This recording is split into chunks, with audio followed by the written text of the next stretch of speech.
हाणे असां मामिलो खणंदासीं सखर बैराज जो, जिते 47 दर जी मरम्मत जो कमु जारी आहे ऐं 47 दर जो जेको हुकूमत आबपाशी खाते 20 जुलाई जी डेडलाइन ॾिनी आहे, उन्हनि चवण आहे त हिन ताईं इहो कमु मुकमल थींदो। 47 दर कंप्लीट करे 44 दर जी तरफ़ वधंदा, जिते उनखे बि अहिड़ी तरीक़े सां ई रिप्लेस कयो वेंदो ऐं उन खां पोइ जेको आहे पॉन्ड लेवल जी मेंटेनेंस जी ॻाल्हि थींदी। पर हाणे ॻाल्हि ॿोल हले पई हिते पॉन्ड जी मेंटेनेंस जी ऐं इन्हनि बैराजनि खे मेंटेन करण जी, उहो मसइलो अञा ताईं आहे, उहो तमामु घणो क्लियर नाहे थी सघियो। जेतोणीकि पाणी उते वञे पियो, पोयनि ॾींहंनि में गुडू बैराज खां जेको वाह निकिरे थो, बेगारी कैनाल, हुनजो मसइलो बि आहे अञा। तंहिंजे करे मैनेजमेंट जा इशूज़ पंहिंजी जाइ ते आहिनि। सखर बैराज जो ख़तरो अञा टरियो न आहे ऐं अञा ताईं पाणी जी जेका मैनेजमेंट आहे उनखे सखर उनजो फोकस पाणी जी विरासत घटि, सखर बैराज खे बचाइणु वधीक आहे। स्ट्रेटजी पंहिंजे जाइ ते ठीकु बि आहे, पर बहरहाल हिन सां पाणी जी विरासत जेका सिंध में आहे हिननि कैनालनि जी ॿिन्ही पासनि जा, सखर बैराज जा जेके 7 कैनाल आहिनि, 4 ऐं 3, इन्हनि ते प्रॉब्लम अची सघे थो ऐं अचे पियो। पाणी जी जेका घुर्ज आहे उहा उन तरीक़े सां मुकमल शायदि न पई थिए जहिड़ी त घुर्बल आहे। वसकारे जो मुंद बि आहे ऐं हिन पाणी बि बारिशूं बि थींदियूं 14 तारीख़ खां, अॼु खां वठी बारिशूं बि आहिनि, पर हीअ प्रॉब्लम पंहिंजी जाइ ते रहंदो। पर इन्हनि मसइलनि खां वधीक नाज़रीन हिकिड़ो जेको इशू आहे उहो आहे सखर बैराज जे दरवाज़े टुटण वारो जेको मामिलो आहे उन जी इंक्वायरी रिपोर्ट। आबपाशी खाते 5 ॾींहंनि जो 10 ॾींहंनि जो चयो हो, जंहिं ॾींहुं नोटिफिकेशन निकितो हो, उन ॻाल्हि खे अॼु महीने 1.5 महीनो थी वियो आहे ऐं अञा ताईं उहा इंक्वायरी रिपोर्ट जी का बि शइ साम्हूं न अची सघी आहे। इहो तमामु ज़रूरी आहे त इंक्वायरी रिपोर्ट पहिरीं ॻाल्हि त मुकमल थिए। इन ते इंक्वायरी रिपोर्ट हले पई, इंजीनियर्स मुअतल थी विया आहिनि। चीफ इंजीनियर जेको हो उनजो इंचार्ज उनखे मुअतल कयो वियो, बाद में SC खे मुअतल कयो वियो, बाद में जेको ॿिया बि ऑफिसर्स आहिनि AEN आहे उनखे मुअतल कयो वियो, उन जा त ॿिया नवां इंजीनियर अची विया। हाणे प्रॉब्लम इहो आहे त छा इंक्वायरी हले पई ऐं छा इंक्वायरी मुकमल थींदी ऐं छा इन इंक्वायरी खे आवाम आॾो पधिरो कयो वेंदो। इहे सवाल 3 मौजूदु आहिनि। इंक्वायरी ॿुधो आहे हले पई, पर अञा ताईं का फॉर्मल शइ साम्हूं न अची सघी आहे। हिन खे तमामु घणो लिकायो वञे पियो, बिल्कुलु लिकायो वञे, पर बहरहाल हीअ सिंध जे माण्हुनि जो हक़ आहे त इंक्वायरी रिपोर्ट मुकमल पब्लिक डोमेन में अचे ऐं जेकॾहिं पब्लिक डोमेन में नथी अचे त हिन जो मक़सदु आहे कुझु लिकायो वञे पियो। हिन में एतिरा ॾींहं छो पिया लॻनि, हिन जो बि सबबु अञा ताईं आबपाशी खाते असांखे नाहे ॿुधायो ऐं आबपाशी खाते सां मूं राब्ता बि कया आहिनि काफ़ी, त हुनखे चयो त भई इंक्वायरी रिपोर्ट जो घटि में घटि स्टेटस ॿुधायो त तव्हां हिन छा करणु वञो पिया, हींअर ताईं लेट छो थी आहे। हिन जो मक़सदु देयर इज़ समथिंग रॉन्ग, इन रिपोर्ट में कुझु प्रॉब्लम आहे, इन रिपोर्ट में कुझु गड़बड़ आहे, कंहिंखे बचायो पियो वञे, कंहिंखे लॻायो पियो वञे। इहे शयूं ज़रूरी आहिनि। हिन खे ट्रांसपेरेंसी हिन मामले जी करणु तमामु घणी ज़रूरी आहे। रिपोर्ट पब्लिक थियणु घुरिजे, इहो सिंध जे माण्हुनि जो हक़ु आहे। मूंखे जॉइन कयो आहे सखर मां असांजे रिपोर्टर शाहिद चन्नू साहब। शाहिद साहब, वॾी महिरबानी। शाहिद, छा अपडेट आहिनि इन हवाले सां सखर बैराज ते जेका हींअर मरम्मत जो कमु जारी आहे, इन ते छा अपडेट आहिनि? बिल्कुलु साहब, ॻाल्हि इहा आहे त सखर बैराज जे 2 दरवाज़नि खे 20 जून ते ओचितो जेको नुक़सानु पहुतो हुयो, उन खां पोइ सूबाई वज़ीर सेक्रेटरी आबपाशी जो सॼो अमलो सखर बैराज ते रुकियल हुयो। एमरजेंसी सखर बैराज ते लागू कई वई हुई। उन खां पोइ मुसलसल 1 हफ़्ते ताईं इहे ॻाल्हि ॿोल ऐं इजलास हलंदा रहिया त दरवाज़नि जी जेकी मरम्मत आहे उन्हनि खे कीअं मरम्मत कजे ऐं कीअं दरवाज़ो लॻाइजे। उहे सॼो मरहलो गुज़री वियो। उन खां पोइ किसान गेट लॻायो वियो ऐं कुफर डैम लॻाए करे किसान डेम लॻायो वियो।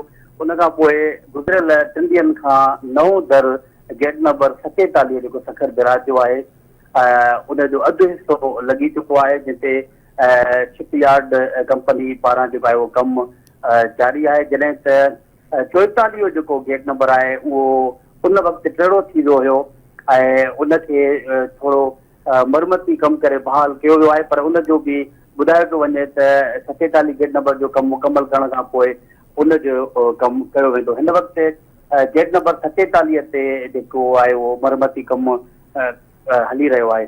उन खां पोइ सेक्रेटरी एजुकेशन ऐं सूबाई वज़ीर पारां सिंध बैराजेस जे इम्प्रूवमेंट प्रोजेक्ट जे डायरेक्टर गुलामुद्दीन मुगल जी सब्राई में 5 रुकनी कमेटी क़ाइमु कई हुई, जंहिंखे इहो रिपोर्ट करणो हुयो त हिन जा नुक़सान जा गेट जेके गेटनि खे नुक़सान पहुतो आहे हिनजो ज़िम्मेवार केरु आहे।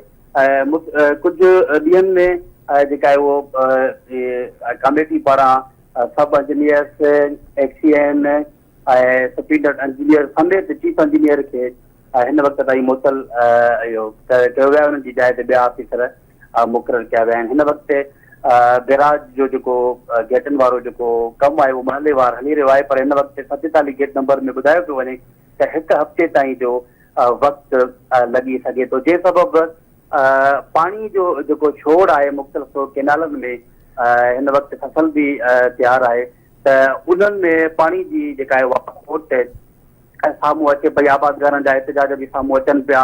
गुज़िरियल 2 ॾींहंनि अॻु शहदाद कोट जा आबादगारनि सखर बैराज चीफ इंजीनियर जी आॾो धरणो बि हयो ऐं मुतालबो बि कयो त असां वटि पाणी जी खोट आहे, असांजियूं जेके ज़मीनूं आहिनि उहे बंजर बणिजी वियूं आहिनि, पर असां ताईं पाणी जेको आहे उहो कोन पियो पहुची सघे, जंहिं सबबु हिन दफ़े फसल खे कापारी धक रसियो आहे। शायदि असांखे ॿुधाइजो, शायदि इहे जेके आबादगार मुज़ाहिरा कनि पिया त जॾहिं गेट पंहिंजी जाइ ते ठीकु आहिनि, पॉन्ड लेवल मैनेज नथो कयो वञे त माना रुगो सिर्फ़ु साॼे पासे वारा आबादगार परेशान आहिनि, खाॿे पासे वारा, इहा पाणी जी मैनेजमेंट छो न पई थी सघे, जो छा सबबु आहे? बिल्कुलु इन हवाले सां सखर जे चीफ इंजीनियर ऐं सुपीरियंट इंजीनियर सां मुंहिंजी मुसलसल ॻाल्हि ॿोल थींदी रहंदी आहे। उन्हनि जो इहो चवणु आहे त पाणी जेको आहे असां पंहिंजे घुर्ज मूजिबि केनालनि खे ॾियूं पिया, ख़ासि तौर ते कीर्तन केनाल जो जेको इशू साम्हूं आयो, जिते लाड़काणो, नवदेरो, रतोदेरो ऐं पिछड़ी वारा जेके इलाइक़ा आहिनि शहदाद कोट वारा, उन्हनि ताईं पाणी जी जेका उहा पहुच आहे उहा कीर्तन केनाल जे ज़रिए उते पहुचंदी आहे। पर हिन दफ़े जेको पाणी जी छोड़ आहे उहो कयो पियो वञे, पर उन्हनि ताईं पाणी जो जेको पहुचण जो जेको वक़्तु आहे उहो लेट थी रहियो आहे। उनजे करे आबादगारनि जा जेके मसइला आहिनि उहे साम्हूं पेश अची रहिया आहिनि। शायदि हिन में इंक्वायरी रिपोर्ट में छा हिननि खे मीटिंग्स कयूं आहिनि को इंजीनियरनि सां, जेका इंक्वायरी कमेटी आहे ख़ुदि मुग़ल साहब जेको हेड कनि था, उहो कंहिंसां मीटिंग थी आहे हिननि जी, या फ़िलहालु इहो अञा असांखे रुगो नोटिफिकेशन ॾेई हिकिड़ो आवाम खे रुगो ॿुधायो वियो आहे त असां नोटिफिकेशन जारी करे छॾियो आहे, को हुनजो मीटिंग थी हुजनि, को पुछाणो थियो हुजे, को रिकॉर्ड खे चेक कयो वियो हुजे? सभु अहिड़ी सूरत हाल असांजे साम्हूं न आई आहे। सखर बैराज ते कंहिं बि क़िस्म जो या आपाशी खाते पारां कंहिं बि क़िस्म जो को इजलास या अहिड़ी का मीटिंग या गॾिजाणी या अहिड़ो को नोटिफिकेशन फ़िलहालु जारी न थियो आहे, सवाइ इन्हनि सखर बैराज जे इंजीनियरनि खे जेको आहे उहो मुअतल कयो आहे। हिन वक़्तु ज़रूरु इन सॼी बैराज मैनेजमेंट में ॿिया बि जेके आहिनि उहे ज़िम्मेदार हूंदा, पर जेके कमेटी जोड़ी वई आहे जंहिंजो सरबराह मोहिद्दीन मुग़ल आहे, उन जेको आहे हिन वक़्तु ॿी का अहिड़ी का कार्रवाई या अहिड़ो को ॿियो रस्तो साम्हूं न आयो आहे त उन्हनि कंहिंजे ख़िलाफ़ कार्रवाई करणी आहे या न करणी आहे, या जेके ॿिया इन सखर बैराज जा ज़िम्मेवार आहिनि, जा 47 गेट नंबर 44 गेट नंबर खे जेको उन वक़्तु कापारी धक रसियो हुयो, नुक़सानु पहुतो हुयो, ऐं उन में ज़रूरु सखर बैराज इंतिज़ामिया जा ॿिया जेके आहिनि उहे इंजीनियर बि हूंदा, अमलो बि हूंदो, ज़िम्मेवार बि हूंदा, पर उन में ॿिया माण्हू बि शामिलु हूंदा, पर अहिड़े क़िस्म जो को बि असांखे न पियो अचे त उनजे ख़िलाफ़ का कार्रवाई थींदी या कार्रवाई थी आहे। हिन वक़्तु कंहिं बि क़िस्म जो इजलास या का कमेटी या को नोटिफिकेशन जारी न थियो आहे। शायदि तव्हांजी वॾी महिरबानी नाज़रीन, शायदि चनो सां गॾु मौजूदु आहे अपडेट कयो त हींअर सखर बैराज ते छा पियो थिए। उन्हनि ॿुधायो त मरम्मत जो कमु जारी आहे, 47 दरवाज़ो अधु मुकमल थी वियो आहे। हाणे हिन मामले ते जो इंक्वायरी रिपोर्ट जे मामले ते ॻाल्हि ॿोल कयूं था, मूंखे जॉइन कयो हैदराबाद मां सीनियर सहाफ़ी डॉन जे करस्पॉन्डेंट मोहम्मद हुसैन खान असां सां गॾु मौजूद हैं। खान साहब, बहुत शुक्रिया आपने हमें ज्वाइन किया। खान साहब, आपके इल्म है, आप बड़े तवातुर के साथ इसको रिपोर्ट भी कर रहे हैं। ये मामला सखर बैराज का बहुत आगे चला गया है, लेकिन इंक्वायरी रिपोर्ट का मामला जूं का तूं है, और हमें पता चला कि अभी तक कोई उसका पता नहीं है कि वो इंक्वायरी रिपोर्ट पब्लिक डोमेन में आ भी रही है कि नहीं आ रही है, उसका क्या किया जा रहा है। 5-10 दिन का वादा किया गया था, लेकिन अभी तक ये चीज़ सामने नहीं आ सकी। आप क्या कहेंगे इस पर? जी, आपने मोहसिन थैंक यू, दुरुस्त फरमाया कि इंक्वायरी ज़ाहिर है कि जो आपने बताया टाइम फ्रेम ऐसे ही था कि टाइम फ्रेम उन्होंने दिया था जब सेक्रेटरी इरिगेशन ने कॉन्स्टिट्यूट की थी इंक्वायरी, तो शुरू में तो शायद डिले इस वजह से था कि जो इंक्वायरी के मेंबर्स थे वो सारे बैराज की जो रेस्टोरेशन वर्क था गेट्स के हवाले से जो डैमेज हुए थे उसमें बिजी थे, तो उसमें तकरीबन 1 हफ्ता तो मेरे ख्याल से उसमें गया है। लेकिन उसके बाद से इंक्वायरी का काम शुरू हुआ, जो मुझे मालूमात मिली कि उसमें उनकी 2 से 3 सेटिंग्स भी हुई कुछ रिकॉर्ड वगैरह वो तलब कर रहे थे सक्खर बैराज का, आई गेस के जो उसकी एनुअल मेंटेनेंस के ऊपर एक्सपेंडिचर्स वगैरह होते हैं शायद उसके हवाले से वो कुछ रिकॉर्ड वगैरह उनको मिला था या नहीं मिला, ये मुझे ज्यादा कंफर्म नहीं हो सका कि कितना रिकॉर्ड उनको मिल सका है। लेकिन ये बात अपनी जगह बिल्कुल दुरुस्त है कि अब तकरीबन 1 महीना होने को जा रहा है, ठीक 6 दिन बाद जो है इस इंसिडेंट को भी 1 महीना हो जाएगा। वो इंक्वायरी अब मेरा ख्याल है कि गैर जरूरी तौर के ऊपर डिले हो रही है, उसकी कोई फाइंडिंग्स अब तक नहीं आई हैं। खान साहब, इसमें बड़ी अहम ये बात है कि आप समझते हैं तो टेक्निकल मामला, लेकिन ये तो एक अब ऐसी चीज़ हो गई है सक्खर बैराज, क्योंकि इससे पहले आपको पता है सक्खर बैराज और टेक्निकल मामला इतने पब्लिक डोमेन में नहीं आते जिस तरीके से आपने रिपोर्टिंग की है, बाकी मीडिया ने भी इसको टेकअप किया है। तो ये इंक्वायरी रिपोर्ट का तो पब्लिक डोमेन में आना और उसको पब्लिक करना तो अब मस्ट बन गया है। जी, वो इसलिए जरूरी है कि सक्खर बैराज की जो इम्पोर्टेंस है वो आप समझ सकते हैं कि सिंध के एग्रीकल्चर सेक्टर के हवाले से कितनी ज्यादा वाइटल है वो। यानी अगर सक्खर बैराज को एक लम्हे के लिए आप माइनस कर दें तो सिंध का एग्रीकल्चर कहाँ खड़ा होगा, जहां से 7 मेजर कैनाल्स निकलते हो, पाकिस्तान का सबसे बड़ा बैराज हो और लेफ्ट और राइट बैंक के ऊपर सारी लैंड को इरिगेट करता हो। तो सक्खर बैराज की तो आप समझ लें कि उसकी मेंटेनेंस से लेके, उसकी अपकीप से लेके, उसकी पूरी जो मजमूई सेहत है उसको मेंटेन करना और उसको ट्रांसपेरेंटली मेंटेन करना बहुत ज्यादा जरूरी है।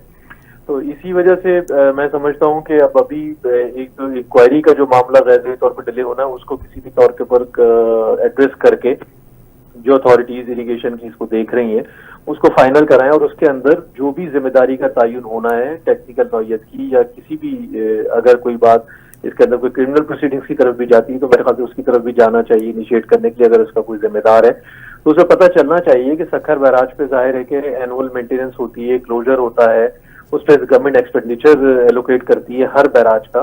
तो सक्खर बैराज पे भी यकीनन हम देखते हैं जनवरी में हर साल क्लोजर होता है, तो उसके एक्सपेंडिचर का पता चले कि जी एटलीस्ट 4 साल, 5 साल, 6 साल कि उसमें कितना एक्सपेंडिचर हुआ। और ये गेट जाहिर है कि एक बहुत मुअम्मर तरीन बैराज है सिंध का, 1932 से चल रहा है, तो उसमें जाहिर उसके अपने इश्यूज तो डेफिनेटली आए हैं ना, तो वो पता चलना चाहिए कि इसके ऊपर मेंटेनेंस आया, उसको प्रॉपर्ली जो इसके पैरामीटर्स थे उसके तहत की गई, नहीं की गई। बैराज के गेट का इस तरह उड़ जाना और 6 दीगर गेट्स का डैमेज होना कोई मामूली बात तो कतई तौर पर भी नहीं है, जिस तरह का ये स्ट्रक्चर है, जितना ये स्ट्रेटेजिक है, जितना ये इम्पोर्टेंट है। खान साहब, एक और चीज़ आपने कल बड़ी अहम रिपोर्ट की कि उसमें उन्होंने बैराज के गेट्स के ऊपर 2 फुट के फटे लगाए हुए थे लकड़ी के और उसको पॉन्ड को मेंटेन किया जा रहा था, लेकिन चीफ इंजीनियर साहब ने शायद इस बात को तस्लीम नहीं किया, मंसूर मेमन साहब ने, वो इरसा के हवाले से बात हुई। लेकिन ये फट्टे लगाने का मकसद तो ये है कि इसको बाकायदा देसी तरीके से जुगाड़ किया गया हमारे सक्खर बैराज को मेंटेन करने के लिए। अच्छा, ये जो वुडन प्लैंक्स वाली बात है, जाहिर है कि अब तो ये ऑफिशियल डॉक्यूमेंट का भी हिस्सा बन गई। ये इरसा की पूरी टीम आई थी, उन्होंने 8 जुलाई को वहां मीटिंग की और उसमें भी ये तस्करा निकला। एक्चुअली ये जो वुडन प्लैंक्स लग रहे हैं ये तो जहां तक मेरी मालूमात है खासे अरसे से गेट्स के ऊपर लगाए जा रहे हैं और इनका लगाए जाने का मकसद ये है कि ये जो अप स्ट्रीम के ऊपर पॉन्ड लेवल मेंटेन करते हैं। पॉन्ड लेवल आप ये समझ लें किसी आम आदमी को समझने के लिए कि जी ये दरिया के पानी को इतना ज्यादा ऊपर की साइड पे रेज किया जाए, उसके लेवल की सतह उसकी बढ़ाई जाए, हेडअप किया जाए कि वो जो राइट साइड और लेफ्ट साइड के कैनाल है उसमें पानी जा सके। तो जो मैं सक्खर बैराज पे था, जो मुझे मालूम हुआ, तो ये तकरीबन कोई प्रैक्टिस मेरे ख्याल है कोई 10-12 साल से चल रही है कि वो जो पॉन्ड लेवल मेंटेन नहीं होता था तो किसी उस वक्त के सेक्रेटरी साहब थे या चीफ इंजीनियर साहब थे, उनकी एडवाइस के ऊपर कि ये 2-2 फुट के कोई जो प्लैंक्स है वो उसमें गेट्स के ऊपर अटैच कर दिए गए, आयरन का एक फ्रेम बना के उसके दरमियान में लगा दी गई। ये हमने मेरे अपनी स्टोरी में भी फोटो भी छपा, मैंने खुद ने भी मुशाहिदा किया, ये लगे हुए थे। लेकिन जो अभी इंजीनियर है वो ये कहते हैं कि जी ये जाहिर है कि जो जिस तरीके से पॉन्ड लेवल मेंटेन किया जाता है तो उससे एक बैराज की सेफ्टी के ऊपर एक सवाल जरूर आता है। तो अब वो इसके करने से कुछ मार्जिनल इंक्रीज तो आता है उसके पॉन्ड लेवल के ऊपर के जिससे पानी चला जाता है, लेकिन बैराज की सेफ्टी की तरफ बात जरूर जाती है। तो इरसा ने जिस बात को उन्होंने अपनी टीम में मेंशन किया तो उस पर चीफ इंजीनियर इरिगेशन जो इस वक्त नए लगे मंसूर मेमन साहब, उन्होंने अपने एक रिजॉइंडर में उसकी उन्होंने डिनाई किया कि मैंने ऐसी कोई कमिटमेंट की कि मैं इसको प्लैंक्स को लगा दूंगा ताकि पॉन्ड लेवल बढ़े और वो राइट साइड के ऊपर जो कैनाल है, नॉर्थ वेस्टर्न कैनाल जिससे बलूचिस्तान को पानी जाता है और सिंध के दीगर डिस्ट्रिक्ट्स को भी पानी जाता है, ताकि उसमें पानी की फराहमी हो सके। क्योंकि ये एक प्रॉब्लम तो बहरहाल है ना कि वो आपकी एक बहुत बड़ा इशू है, फिर दूसरा ये पॉन्ड लेवल और राइट साइड की जो कैनाल्स है उनको पानी सप्लाई करना, वो अगेन एक इशू है। तो ये दोनों अपनी जगह के ऊपर एक मामला तो अहम है। ठीक, मोहम्मद हुसैन खान, बहुत शुक्रिया आपका। नाज़रीन, MH खान साहब असांखे हैदराबाद में जॉइन कयो ऐं उन्हनि ॿुधायो त फटा लॻाए इनखे मेंटेन कयो पियो वियो। उन जो हिकिड़ो इशू आहे जो इर्सा बि नोट कयो आहे ऐं उन ते वॾी ॻाल्हि बि थी। इंक्वायरी रिपोर्ट बहरहाल अञा ताईं साम्हूं न आई। ॾिसो इंक्वायरी रिपोर्ट जो छा थिए थो। इंक्वायरी रिपोर्ट जो पब्लिक डोमेन में अचणु तमामु ज़रूरी आहे। इहो सबबु छो थियो ऐं इन जा ज़िम्मेवार केरु आहिनि, इन जी ज़िम्मेदारी तयन तक करणु तमामु ज़रूरी आहे। इहो मसइलो आहे जंहिंजो वेट कयो पियो वञे। हाणे महीनो अची थियण वारो आहे, ॾिसूं उनजो छा थो थिए।